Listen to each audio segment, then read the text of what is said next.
Vamos a hablar sobre la salud económica de las familias peruanas y para eso tomamos contacto con el congresista Dieter Columbus, vocero de la bancada de Fuerza Popular, bancada que está haciendo proposiciones sobre ese tema ante el Ministerio de Economía y Finanzas. Señor Columbus, buenos días. Don Fernando, ¿cómo está usted? Patricia, Ricardo, muy buenos días. Buenos días. Desde RPP a todos nuestros compatriotas.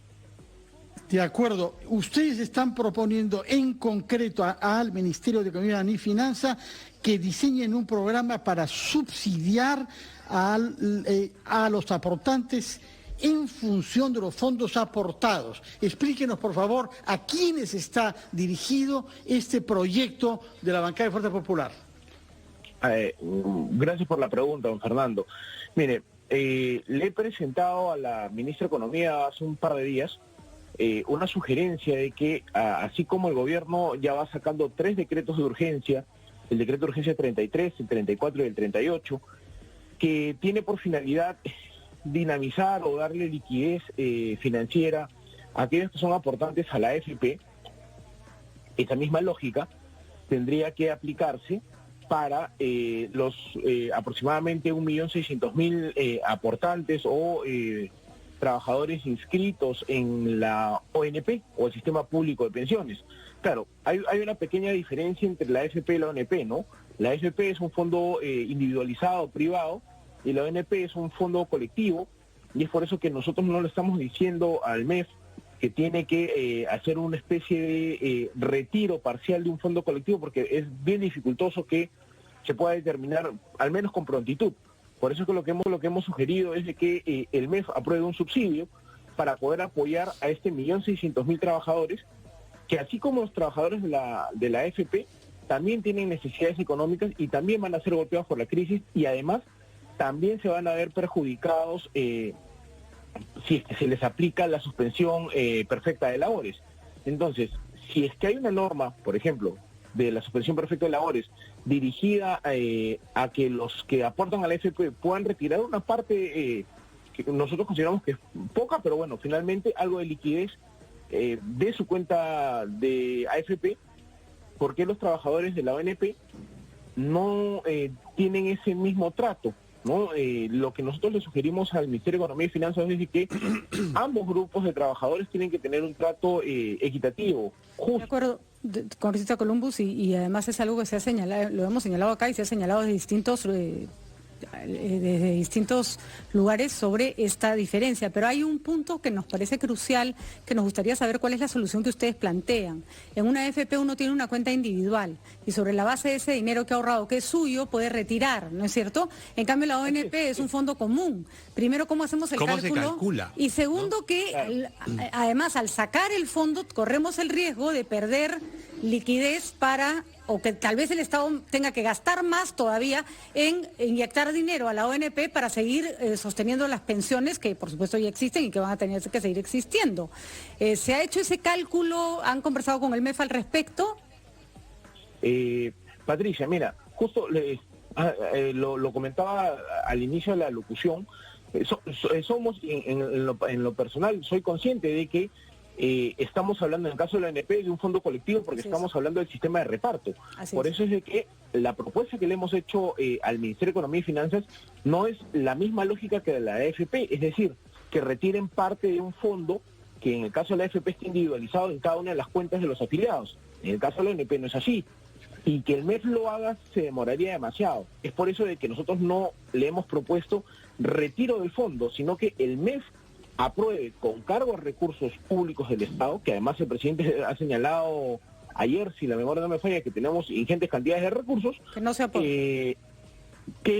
No más allá del aporte, porque el aporte en realidad es mínimo, sino que se apruebe un subsidio estatal en favor del 1.600.000 trabajadores, que si es un subsidio, no sé, hablando de un sueldo mínimo vital, no estoy dando un número arbitrario, vamos a llamarlo así, no es una cifra inmanejable para el Estado, teniendo en cuenta los otros subsidios que ya se han aprobado.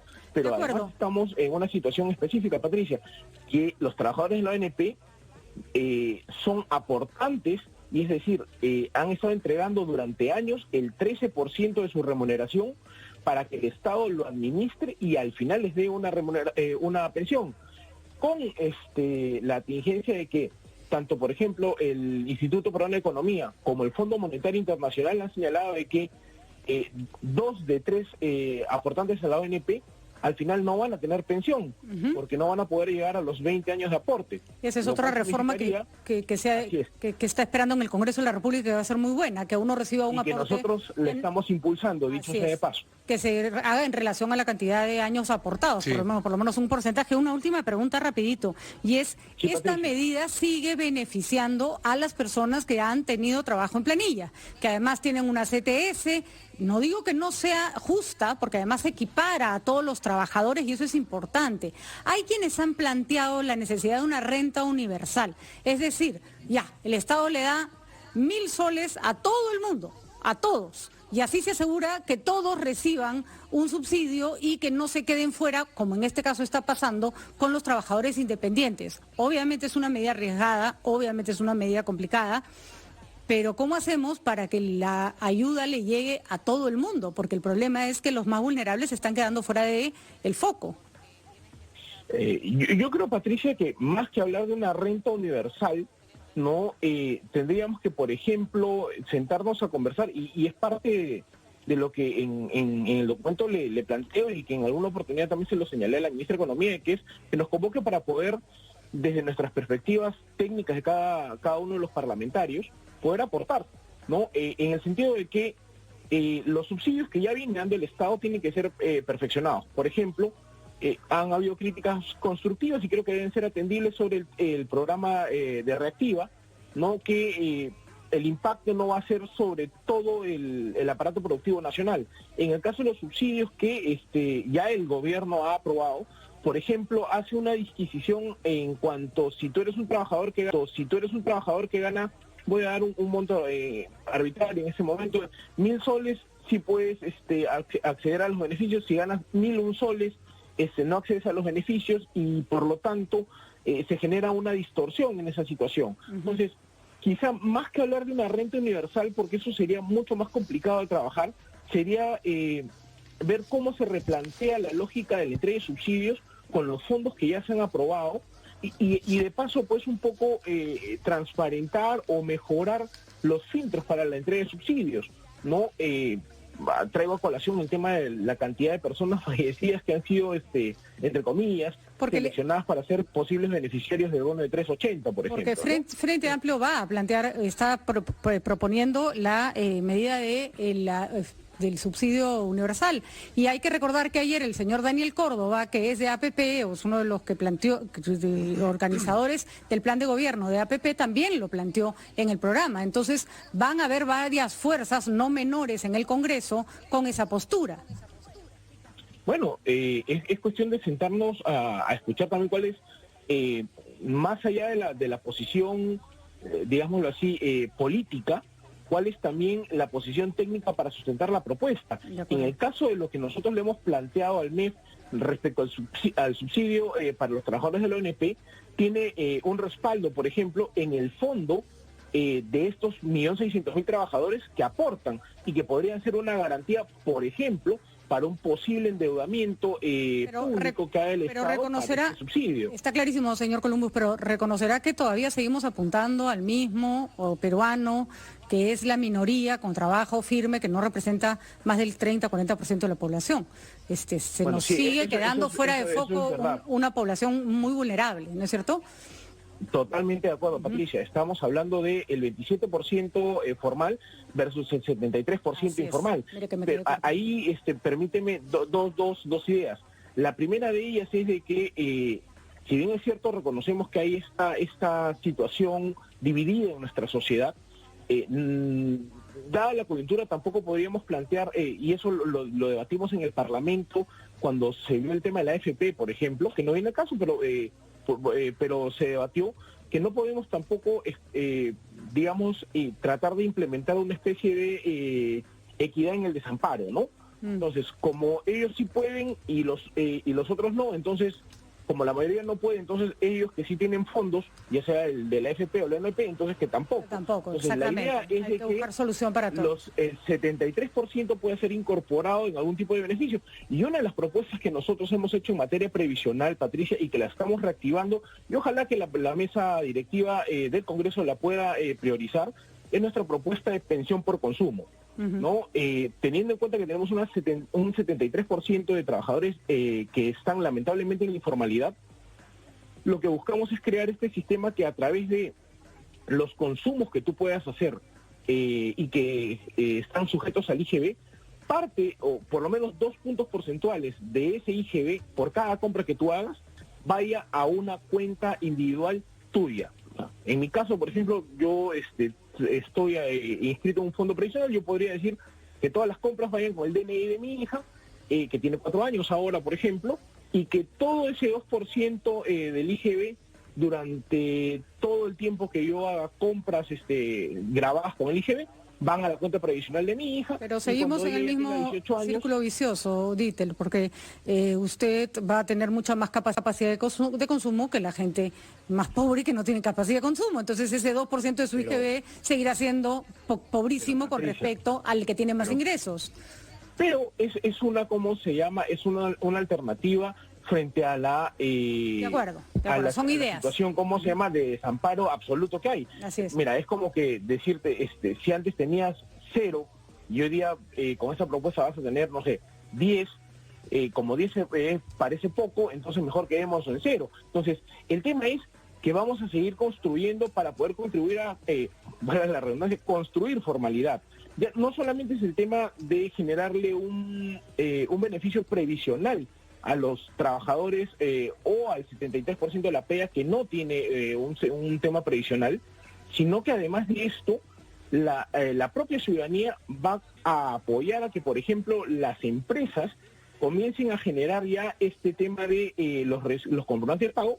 Paulatinamente tienen que ser todos electrónicos, con lo cual va a mejorar pues el tema de fiscalización de SUNAT, va a ayudar a esta palabra que siempre los tributaristas nos han escuchado durante años, es ensanchar la base tributaria, lo cual va a implicar también mayor cantidad de ingresos para el Estado que se van a poder utilizar en poder acortar la brecha social. Tal vez diferenciar, en país desde años. Congresista Columbus, la diferencia entre lo que se tiene que arreglar a largo plazo en la situación de emergencia y desde acá creo que hay que también buscar medidas que no acentúen las diferencias. Pregunta rapidita, ¿está usted con coronavirus? No. Usted no. Gracias a Dios, y lo resalto, gracias a Dios, mi prueba molecular ha salido negativa, me notificó vía web MINSA el día lunes en la noche y salí negativo, que eso me apena mucho la situación de mis compañeros y en realidad de todos los compatriotas que están se han enfermado con este virus. Y a propósito, me toca ese tema, Patricia, ayer le he enviado un documento al ministro de Salud, un poco para que nos aclare cómo es este tema de las pruebas rápidas, porque en el caso, por ejemplo, del congresista Espinosa, el mismo día que recibe su prueba molecular, que fue el lunes de esta semana, donde la prueba molecular le dice, has dado positivo a coronavirus, ese mismo día también se hizo una prueba rápida y le salió negativo. Bueno, sabíamos que se había hecho otras dos, ¿no? Sí, entonces sabíamos que había un margen de error, ¿no? En la rápida, pero efectivamente vale la pena la pregunta. Y la verdad, pero, señor Columbus... Que lo precise cómo se llama el ministro Zamora para tranquilidad de todos los peruanos, por supuesto. Patricia. Y ahí, por supuesto, señor Columbus, y creo que además esa fue una medida que ustedes también aprobaron, todo esto se hubiera evitado, sí, se hubiera planteado rápidamente la posibilidad de no hacer plenos presenciales, pero... Patricia, mira, justo, qué bueno que tú lo tocas. Justamente modificamos el reglamento del Congreso para poder hacer ese trabajo virtual, ¿no? O teletrabajo, creo que se le dice ahora, ¿no? Para poder funcionar como Parlamento, al igual que en otras latitudes se ha tenido que modificar sus códigos parlamentarios para poder trabajar. Y en las 2 sesiones que hemos participado presencialmente, en la primera fue para delegarle facultades al Ejecutivo, a pedido del Ejecutivo, que era un tema urgente, porque era para atender la crisis que ya teníamos encima, que era la de coronavirus.